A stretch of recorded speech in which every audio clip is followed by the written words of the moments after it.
All right, welcome in. It is Thursday. It is time for total bases.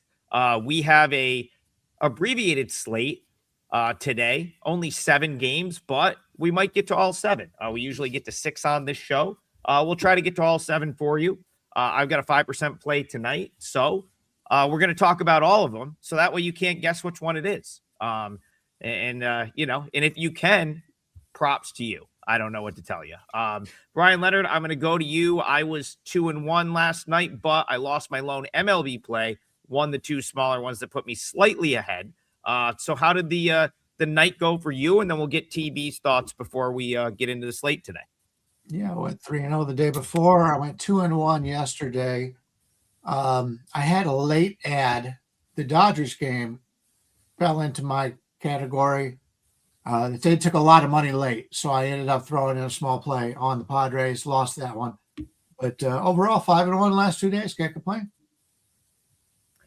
TB, tell us how your night went. I know you've been seeing it well on the bases lately. And then start us off with Blue Jays Yankees, which is, again, they've had this game on national TV all week. It's on MLB Network again tonight, and so that'll be our feature game of the day.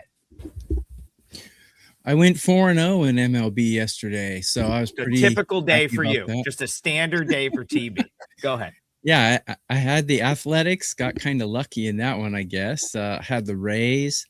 I had Ohtani under 7.5 Ks, and I had Nola under 5.5 Ks. So, yeah, I won all of those. I went 1-1 in the KBO that just finished, man. Kia left way too many guys on base. I thought Kia could upset, or I thought Kia was going to beat LG. But anyways, back to MLB. I have a 5% play out today as well, Adam. So tell them how they can get both, TB. Tell them how they can get both. Yeah. Well, a double play for two of the 3 of us, or if you just like one of us, 3 days for 30% off for any capper at WagerTalk. So lots of deals going on, and grab it. My 5% plays, man, they're pretty good. I'm 21 and 8 in the last 7 days. So TB, we both had one on Monday, and they won by a combined 21 runs, I think. 22? Something like that. I think they won by a combined 22 runs. I believe mine won by 12, yours won by 10. So, again, 10. Listen, Yep. they're hard to win. It's hard to win no matter what, but TB and I are both going big today. Let's get your thoughts here on Blue Jays Yankees, though. It's been the big series, and let's see if the Blue Jays can do you think they can split this series with a win tonight? Enough spanking the monkey. Let's get on to the plays. So Yankees and Blue Jays. So we got Rodon going. He looks a lot older than 33. I thought he was like 38, but he's only 33. Fisher going for the Blue Jays. Don't know a lot about Fisher, but he is 2-1 with a 3.08 ERA. He doesn't have enough innings racked up to come out on my data, but Rodon does. He ranks 18 on a curve of 30, so not very good. And if you look at his stats against the Blue Jays, they're not very good either. Not horrid, but not very good. Blue Jays not really hitting great right now, but when I took a look at the numbers, I would think an over would be the way to go here. But if you don't, like, you guys know me, I like to cut out the X factor. So to me, Fisher's kind of an X factor. So Blue Jays team total over 1.5 in the first 5 seems like a good play to me, because Rodon is very unreliable, in my opinion. I didn't even like him when he was good, and now he's not good anymore. So, I think that would be one way to go. Or the whole game, you can find 8s in certain places, 8.5s in others. So, I guess that would be the way I would go. I got to get Bryan Leonard in here, but first, Justin says no love for Bryan, so let me hype him up for a second. Here's the thing: if you want to, the double play pack, here's how you do it. The double play package is going to be best served on Tokyo, Brandon, and I, because we have the 5%ers up. But if you are betting all the sports, meaning if you're interested still in NBA playoffs, NHL playoffs, which seem to go on for an eternity, Bryan's your guy because he's winning across all 3. So go check out the other all access specials, which is going to get you all the sports. We have a great monthly special, a great, the year is like as cheap as it's, I think, ever going to be right now. And I think the 3-day all access, which is going to get you all of Brian's plays in any sport for the next 3 days, is good till the end of May. So let's bring Brian in here. If you have anything to promote, do it now. And otherwise, talk to me about Blue Jays Yankees. Yeah, as always, it's 6 a.m. here in Vegas, so I don't have any plays up as of yet. I will not be having a 5% going today. It's the card is a smaller card today, and I like a few games, but nothing strong enough to be as a 5. So keep that in mind. But I rarely have a play up this early in the morning unless it's a line from the night before. I don't think we're going to see any more. So I'll put that up early. But yeah, Toronto and the Yankees, keep in mind, it's Thursday. There's not many games today. This is getaway day, but it is not getaway day for the Yankees as they stay at home for their next series. Fisher is a relief pitcher for Toronto. He'll throw you 20 pitches or something. He'll probably just go 1 inning. It's going to be a bullpen game for Toronto, which is probably why I prefer the Yankees here, because Toronto has had to use their bullpen, some of their better bullpen arms, the last few days. The Yankees are better set up for the bullpen, and Rodon will give you 5 innings. I'm not going to say he's not the pitcher he was before. He's coming back from injury, but he has not looked good so far. That's going to happen. So we'll have to see what happens. But if I can have 5 innings of Rodon against 5 innings of the Toronto back of the bullpen, the guys that usually pitch the 5th, 6th to 7th innings, yeah, I'll take that. I think the Yankees are a decent play here at this number, or you could play the Yankees team total over. I saw that earlier at a decent number. So that's the way I would play it. It would either be the Yankees or nothing here, or possibly an over. I would have no problem with the entire game going over, as Brandon pointed out. If you can catch that 8 at -115 right now, that's not a bad bet either. But also keep in mind, this is getaway day, and if your team is playing and it's getting late and it's not close, you don't like betting overs on getaway games. Yeah, yesterday in the comments, someone said I was putting you guys to sleep when I was talking about the Blue Jays, and all I have to say about that is, guys, probably hope you listened, because I said, yesterday was probably the time to start buying this Blue Jays team. Felt like they were sort of as good of a value as you were going to find going forward, and sure enough, they come out and win as a pretty decent underdog in that game. Again, I'll just double down on what I said yesterday. I'm looking at this team maybe more in the upcoming series than I am in this spot, but I certainly wouldn't lay this price with the Yankees. Pretty much the same handicap for me as yesterday. I think the Blue Jays collectively are just in a better place than they were 3 to 4 weeks ago. And when you look at the odds, 3 or 4 weeks ago, they were still getting priced as the team that went to the World Series last year and came 1 game away from beating the Dodgers. That has changed. They've played roughly 500 baseball during that stretch, and the market has, shifted enough where it's like you're still catching like plus 150 prices, when I think 4 weeks ago, this would have been Blue Jays maybe plus 120. Now you're getting like plus 150. And they are starting to get a little bit healthier. Obviously, yesterday we talked about Savage. He's back, helps the rotation. Penango is a really nice, in my opinion, addition to the lineup. He's a guy that I think maybe has, might actually stay up here even as some guys get healthy and come back. So again, I'm pretty high on the Blue Jays relative to where they are in the market right now. I would just continue to press that. I think they're undervalued again here. Someone says, nice Pitt jersey. Oh yeah, I forgot I was wearing that. That is a Pitt Panther sweatshirt. Roy says, surprised you guys don't put plays up the day before to get better odds. So I want to just address that quick before we go on to the next game. We have to wait until the most books have it. At least we're supposed to. So that's one reason. 2, for me, just because sometimes the games I bet are better odds later in the day. I like to play back at the market a lot of times. So again, it's like today is an example. I do have a play up early, but the better odds are not always the opening odds. It's only the better odds if you like the side that opens and then moves. So again, that's one more. Yeah, go ahead, TV. Yeah. Not to interrupt, sorry, but one more comment about that. WagerTalk is very, very strict about if the line moves too much, they'll pull our plays down because they want you guys to get, they don't want us to put out, phony lines and stuff and you guys not be able to bet what we're putting out. So if we put out something too early and the line moves like 15 cents, they're going to pull our play and we're not going to make any money. So we're going to avoid doing that as well. Yeah, TV makes a good point. It's really about trying to get it up where everyone can get it, that it's playable. Not, one book puts it up and suddenly we're betting something that our clients can't bet. So that is why that's the case. Yeah, and we also live in 3 different places. So this is night for Brandon where he's at. So he's got everything up all day because he's way ahead. For me, I like to get as much information as possible. And a lot of times I will want to verify a lineup, especially on a day that like a Sunday or Thursday when it's getaway games. Those are the toughest ones because a lot of times they will rest a player.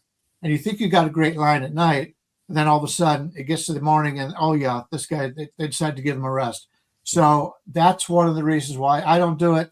And also, plus, as was mentioned, if the line's not going to be available for everybody, I don't want to send it out. So we can't actually. They'll pull it. Yeah, baseball, man. I mean, listen, lineups. Sometimes I spend the morning trying to decipher what some of these teams are going to do with their pitching. There's a lot that goes into it where it makes it very difficult to just like the lines come up and you bet. Yeah, there's so much more nuance than that. Okay, Albert says, need to hit the parlay today. I ruined the parlay yesterday. Both of you guys cashed. The A's came through. I was kicking myself for not being on that game. I guess you had to get a little lucky to win there, but still, the A's came through. Tokyo Brandon had the Braves won easily. Chris Sale, first 5, no problem right there. So that's the game. Actually, the game that was being asked about that I want to go to here.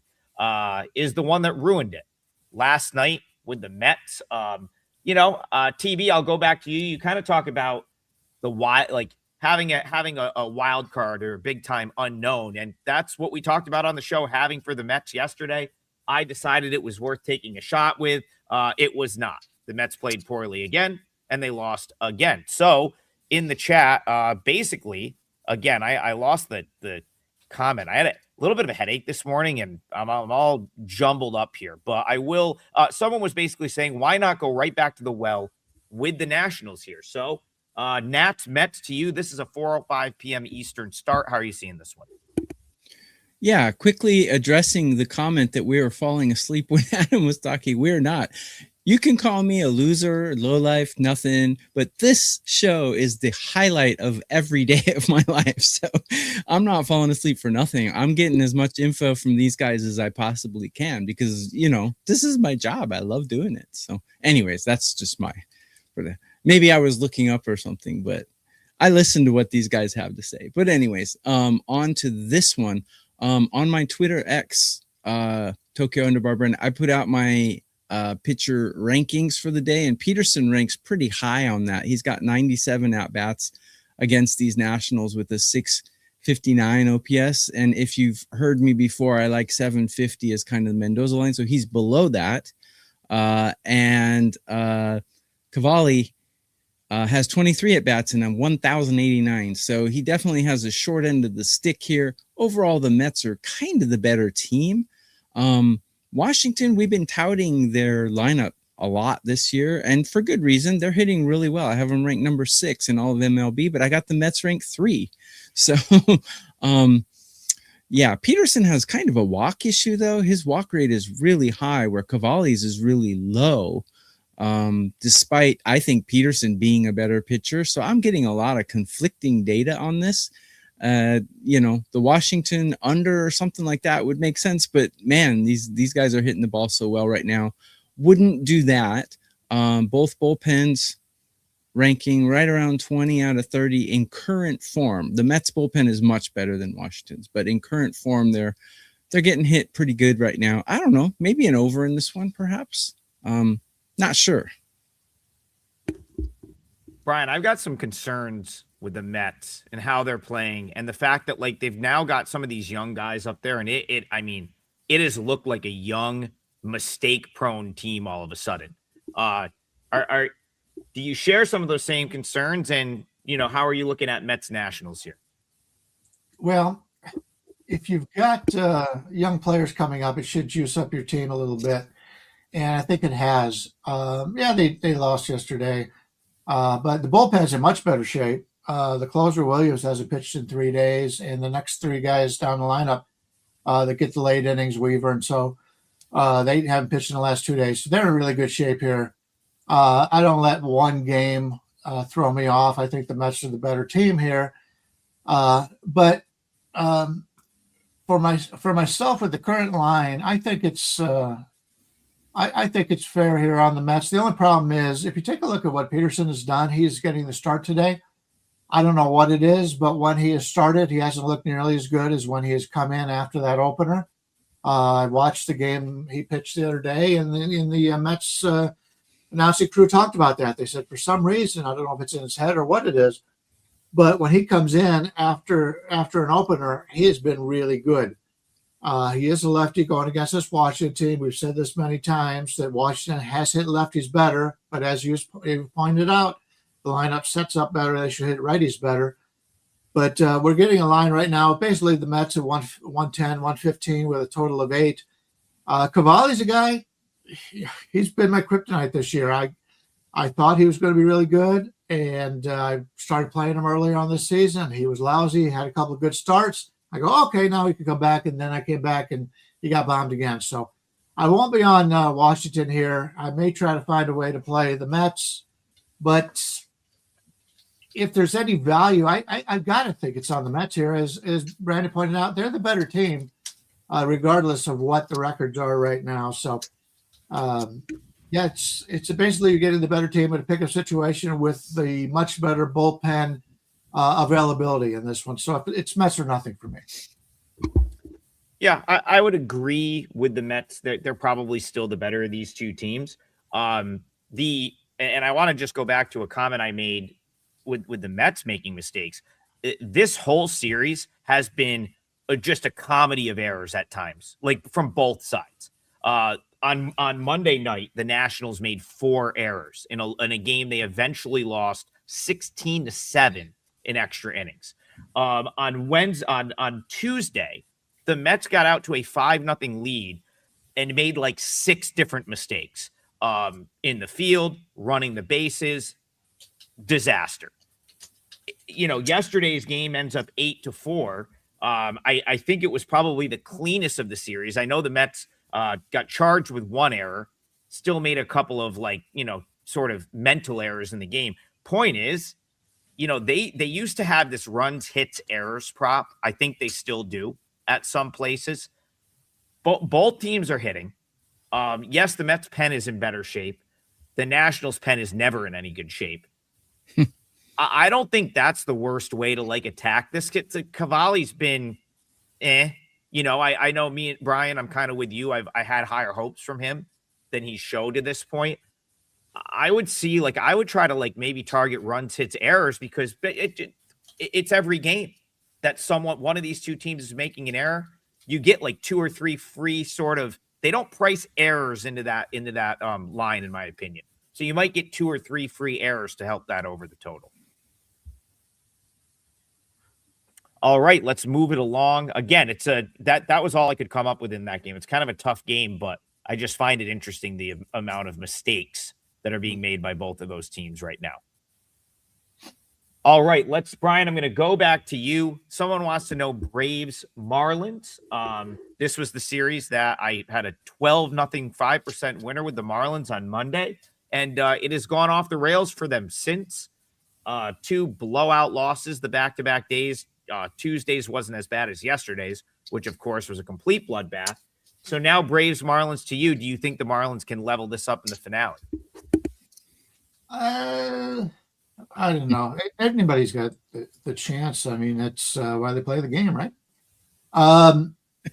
We talked about Chadwick Trump taking the place of obviously right now the best catcher in baseball, one of the two best catchers in baseball, which he's going to be gone for a little bit. So that is something to be concerned about. And if you go down the Atlanta lineup yesterday, they had some success, but they had success from guys who I don't think are really good. Dominic Smith, Mauricio Dubon. They've got guys in that lineup that I think are pretty weak. If you take a look what they've got right now, they got Acuna leading off. Obviously, he's coming back from injury, but he's a great player. Michael Harris, Olson, and Albies.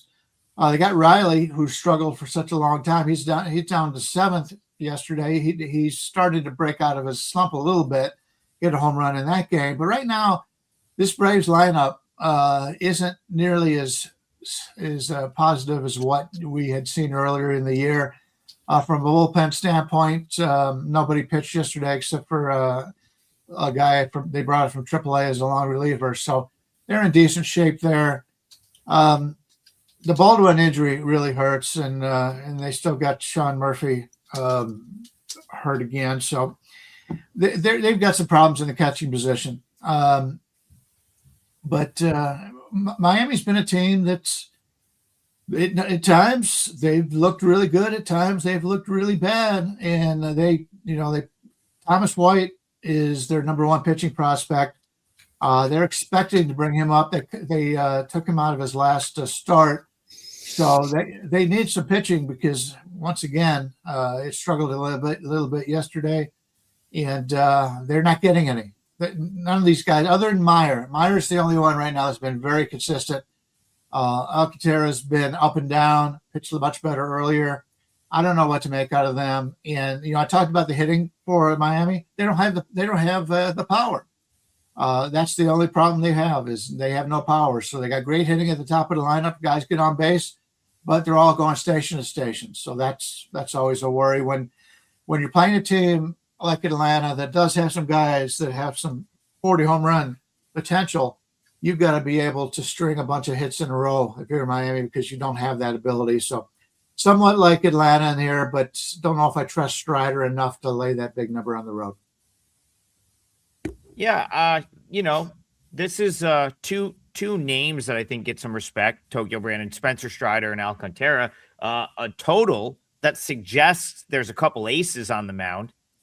I don't know that I have Strider or Alcantara in ace category right now. This isn't 2021. 2022, I'd probably put both of them in that category. But that 7.5 seems a little low to me. How are you seeing this one, Braves Marlins? Yeah, I think I like both of these pitchers maybe a little more than you guys do. The question is Spencer Strider back to his 2 year ago form where he was just dominating and dealing? Sample size is a little small still. He just came back, but he's got great stuff when he's on. When he's on, he's on. The funny thing about this is, though, his walk rate is too high right now, even though he's got good peripheral numbers, like a good ERA right now. He's walking too many people. Alcantara, too. I got his walk rate over 40. Not good. I like it to be between 30 and 40. So he's right on the precipice of being in that range.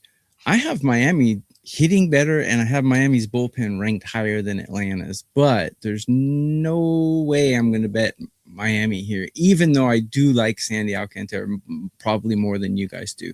The Braves just scare me too much. I mean, right now they're a little cold, but their lineup is just so lethal. You'd be hard pressed to name, 3 power hitters in Miami's lineup, but you could name 3 power hitters in Atlanta's lineup in lickety split. These guys, serious power in that lineup. They're just not hitting right now. But my numbers will telling me to go Miami, but I don't think I can do it. My numbers are telling me to take the over. I got this at 8.1 runs. It's 7.5. 2 reasons why I think it could get there. One, Spencer Strider has great stuff.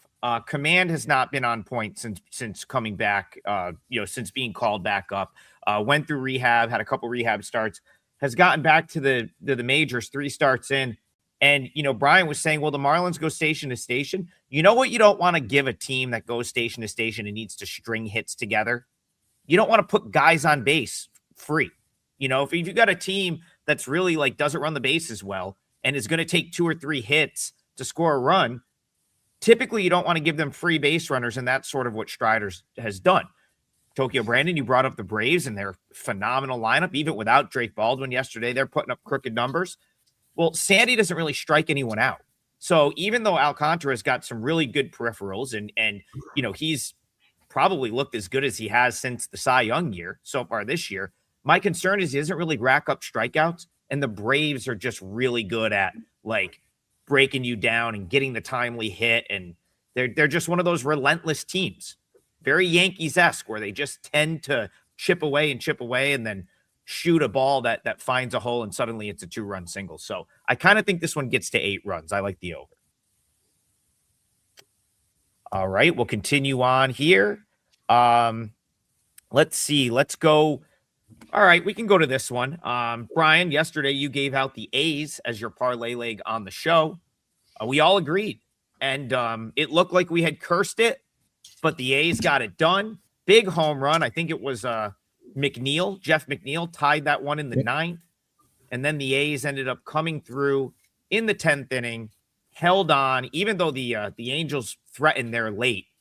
They held on, believe it was bases loaded, and Soler popped out to center field to end the game. So my question to you is, are you back on the A's today? They've been a streaky team, and now they've got a couple wins in a row.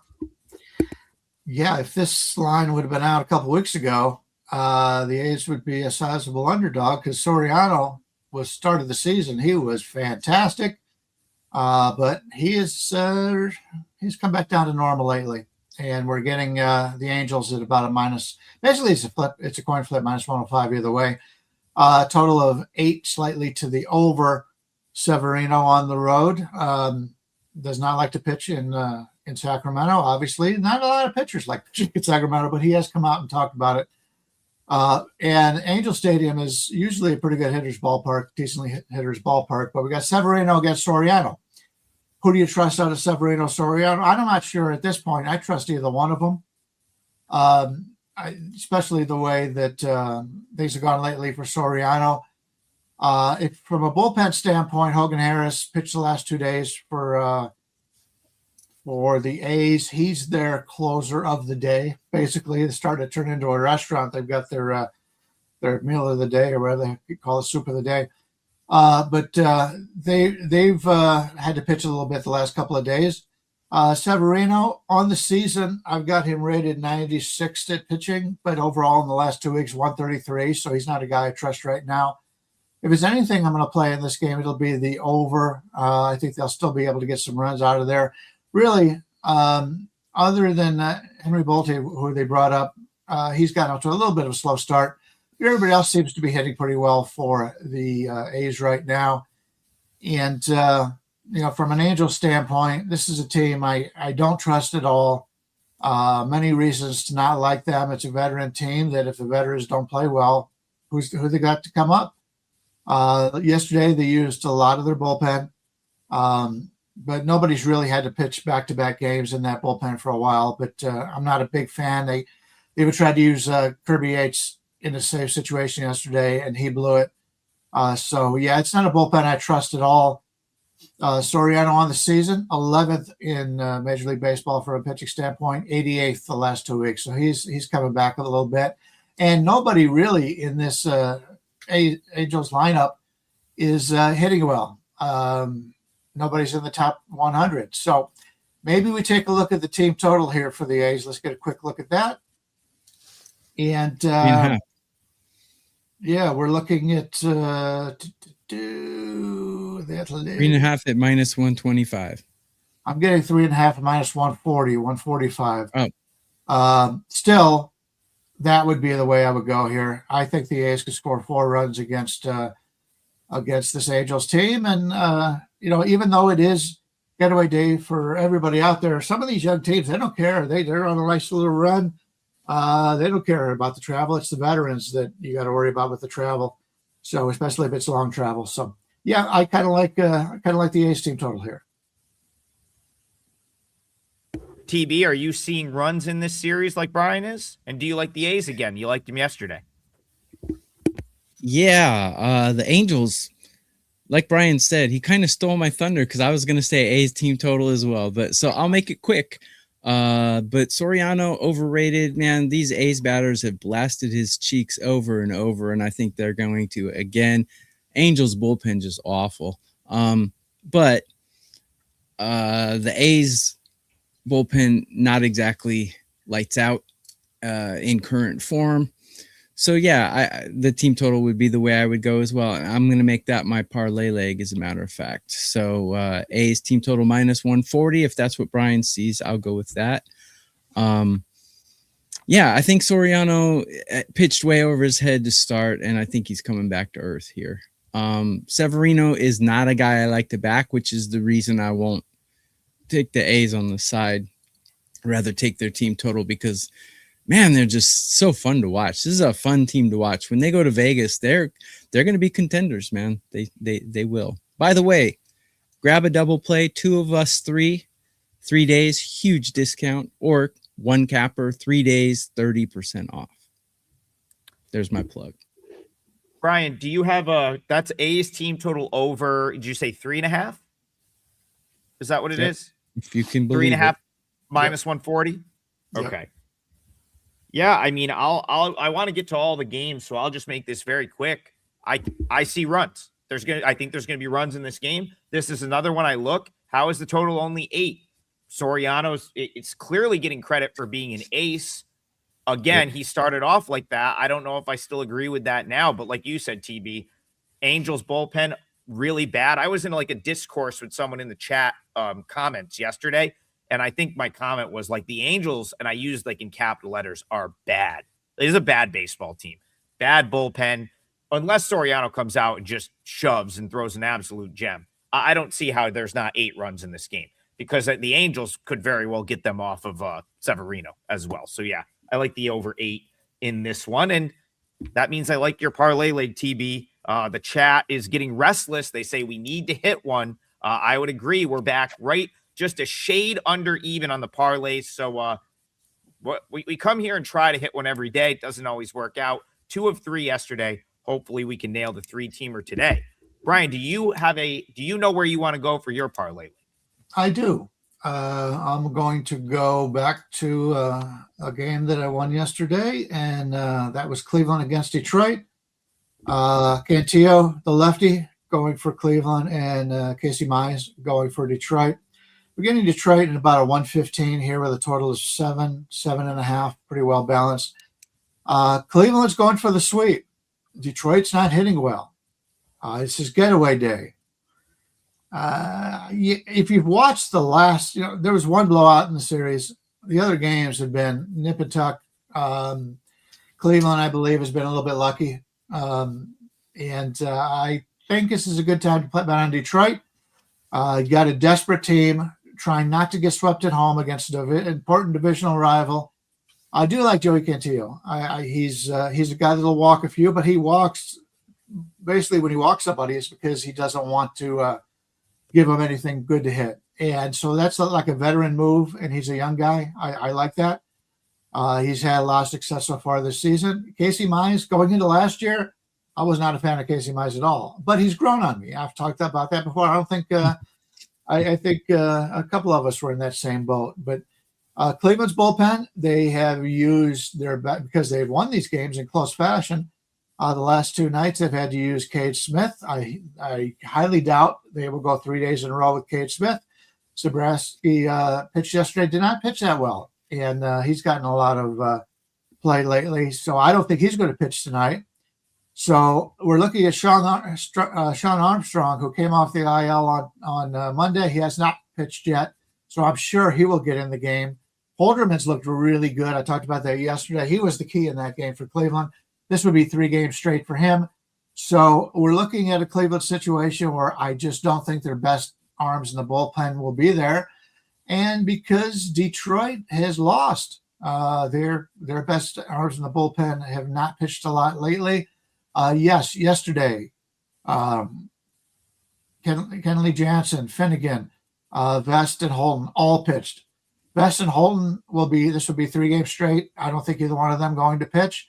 So we're looking at that situation as well. So Cleveland's bullpen is the better bullpen, and they're one of the best in baseball right now. If I could go against them without their best players, that's the way I'm going to take a look at it. Is it a do play? I guess you could call it a do play, because I think Detroit is starting to come out of this a little bit, and they're a team we can make money on in the next week or so. But I think they get a head start on it today. You get him in basically a pickup situation. I think Detroit finds a way to get this victory. TB, Detroit, Cleveland, anything for you in this one? I think I like Casey Mize more than you guys do, but he's performing quite well, actually. I like Cantillo as well. I don't like Detroit's hitting. Cleveland's hitting a little bit livelier, but looking at the head-to-head stats, nothing really stands out here, and both bullpens performing quite well. Looks like an under to me. Might not play it though, but to me it looks like an under. Just the whole makeup of this cloud just seems like it's going to be an under to me, but not enough for me to bet it. Brian, what are you looking at for a number there on this one? That's Tigers money line you want? Yeah. If you're looking at the first 5, you're paying a little bit extra for Detroit. I was checking that out because Cantillo obviously is the guy that more people would like to bet on. But basically, we're getting Mize anywhere from 111 to 120. So 115 or so, I would guess. And sorry, did you say first 5 or full game? No, this would be full game. If you're looking at the first 5, you have to lay a little bit more. But yeah, I like the situation here, and yeah, I understand. It's a smaller card today. I don't have a 5% up like these two gentlemen do, but out of the games that we have, it's kind of tough when it's on a getaway day. I did like that A's over team total, and I do like this since he went behind my back and took my play.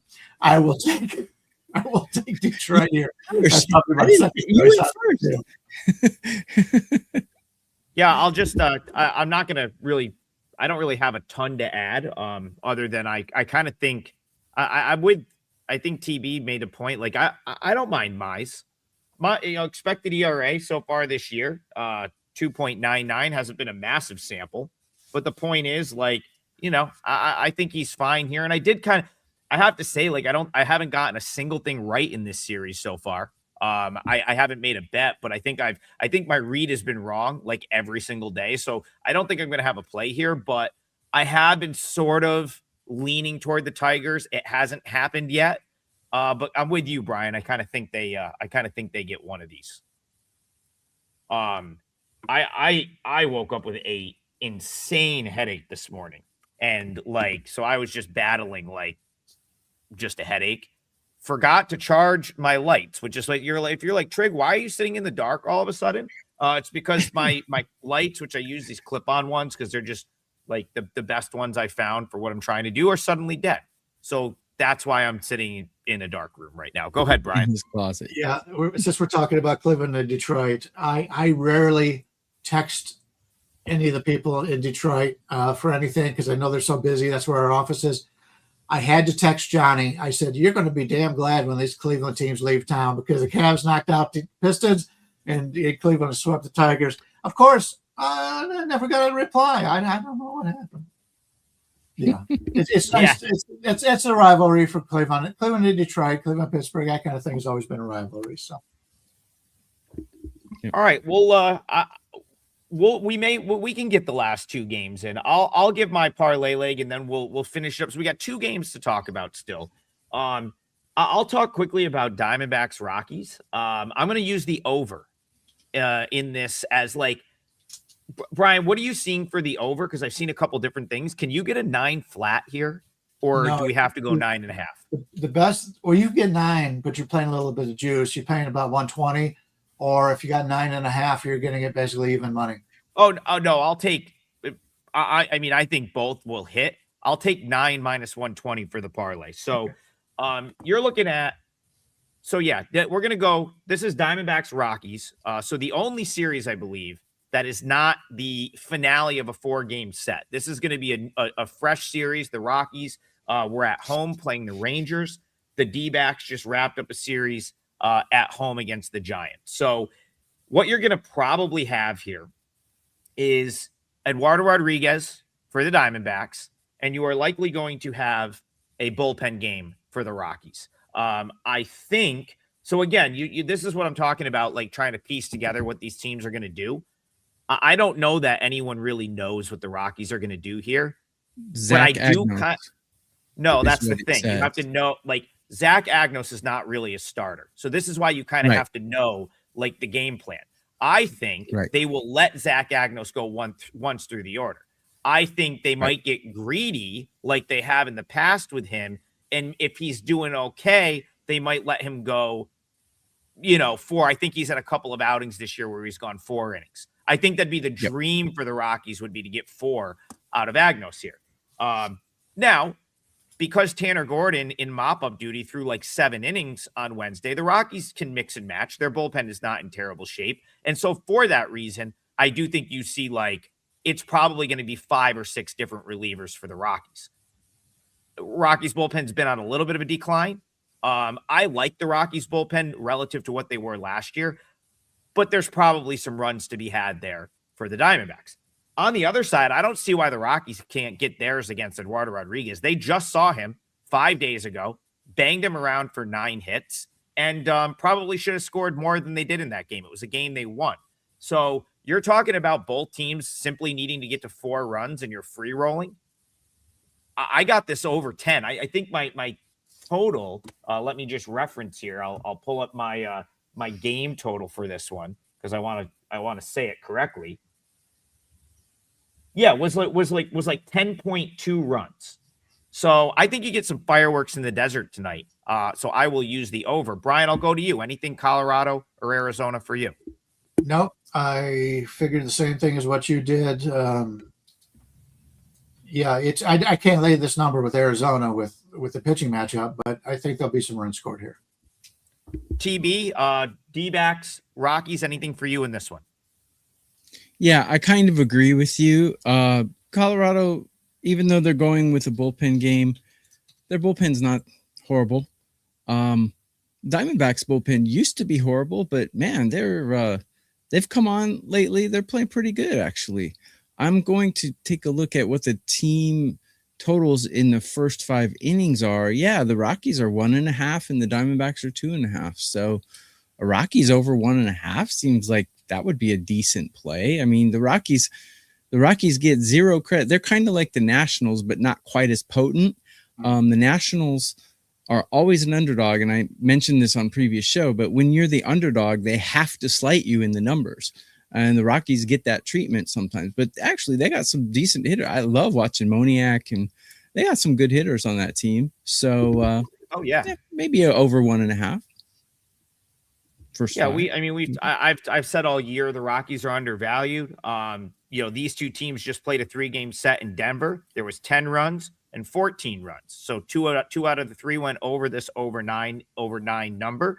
And then for the last 3 days, Arizona's just been beating the tar out of the Giants. They scored 23 runs in that 3-game set with San Francisco in this ballpark over the last 3 days. So yeah, I think you're going to see some scoring in the desert tonight, and hopefully for our sake, it's more than 9 runs, or at least 9 runs.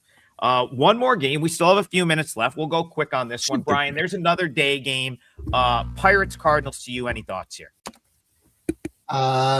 Much prefer Ashcraft, but I'll be honest with you, Dustin May's impressing me. Total of 7.5 of this game, with the Pittsburgh at about a 120, 125 favorite. St. Louis is slumping a little bit right now, and being a young team, you could see that coming. But slightly into Pittsburgh in this one. But don't know if I'll get there because St. Louis is every time you tend to write them off, they come out and turn it all around. Young team with playing with a lot of confidence. So slightly in Pittsburgh, not enough to get there.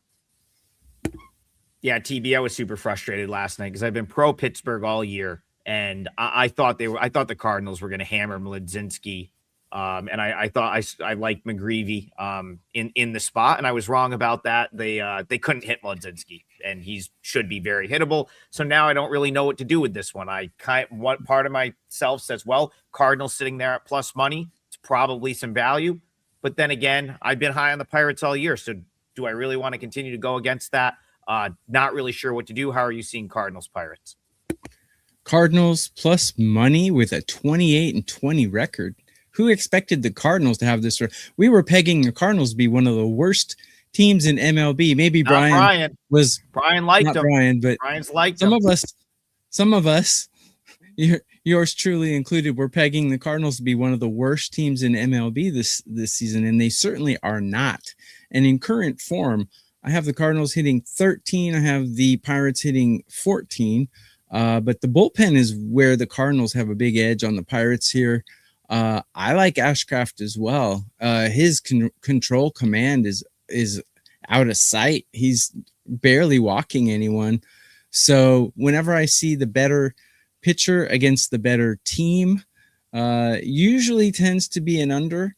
I got both starters. Not Dustin May. Dustin May, I got him average. I got Ashcraft ranked pretty high. But if you look at my Twitter X, I did put out my pitcher rankings for today.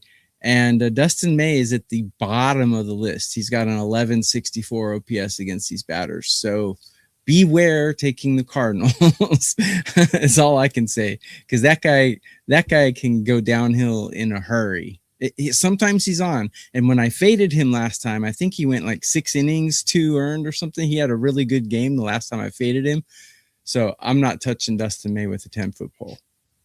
I want to throw one final thing out there about Braxton Ashcraft. So like people are going to look and say, oh, he got hit hard by the Cardinals last time. And he did. It's really his only bad start of the year was a home game against the Cardinals earlier this year.